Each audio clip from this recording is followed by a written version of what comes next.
ভালো থাকতে চাও? এখনই একটা লিস্ট তৈরি করে ফেলো। এক কাজ করো, একটা কাগজ আর একটা কলম দাও, নিয়ে দুই প্রকার মানুষের দুইটা লিস্ট বানাও। কাদের নাম লিখবে বলছি। প্রথম লিস্টে লিখো সেই সব মানুষদের নাম যারা তোমায় কষ্ট দিয়েছে, অপমান করেছে, দুঃখ দিয়েছে, দুর্নাম রটিয়েছে, তোমার নামে মন্দ করেছে, তোমার ভালো সময়গুলো নষ্ট করে দিয়ে গিয়েছে, তাদের নাম। আর দ্বিতীয় লিস্টে ওইসব মানুষদের নাম লিখো যারা তোমায় ভালোবেসেছে, তোমার পাশে থেকেছে, যাদের সঙ্গে কথা বলে তুমি মানসিক শান্তি পাও। অবাক করার বিষয় কি হবে জানো? দেখবে প্রথম লিস্টে অনেক অনেক মানুষের নাম, লিস্টটাও বেশ লম্বা। কিন্তু দ্বিতীয় লিস্টে মানুষের সংখ্যা খুব কম, হাতে গোনা দু চারজন। এটাই সত্যি। একটা লিস্ট বানিয়ে দেখো, এই রেজাল্টটাই পাবে। আসলে আমাদের চারপাশে আমাদের খারাপ চাওয়া মানুষের সংখ্যাই বেশি, ভালো চাওয়া মানুষের সংখ্যা খুব কম। এটা জানার পরও আমরা কি করি জানো?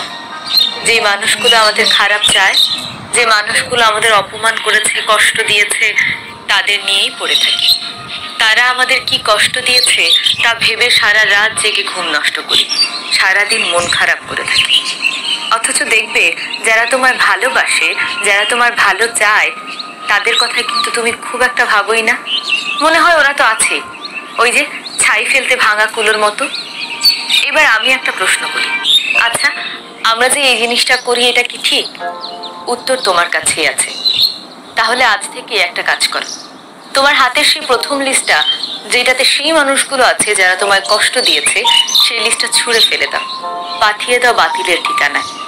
আর দ্বিতীয় লিস্টটা, যেই লিস্টে তোমার শুভাকাঙ্ক্ষীদের নাম আছে, সেই লিস্টটা হাতে রাখো, মনে রাখো, জীবনে রাখো। দেখবে ওদের কাছ থেকে তুমি যতটা পেতে তার চেয়ে আরো অনেক অনেক বেশি পাবে।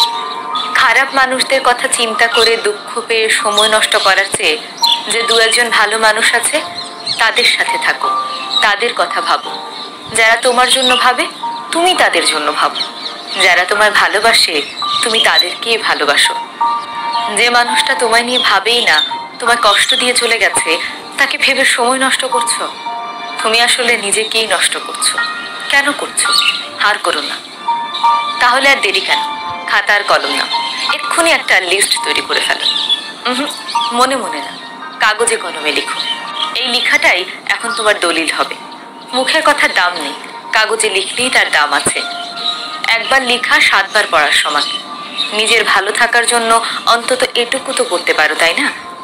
কারণ দিন শেষে তোমার ভালো থাকাটা যে খুব জরুরি, তবেই বাঁচতে পারবে। হাজারটা খারাপ মানুষের পরিধি থেকে বেরিয়ে এসে তোমার আশেপাশে যে কয়েকজন ভালো মানুষ আছে তাদের সাথে থাকো, তাদের জন্য ভাবো, তাদের নিয়ে বাঁচবে। দেখবে তুমি ভালো থাকবে।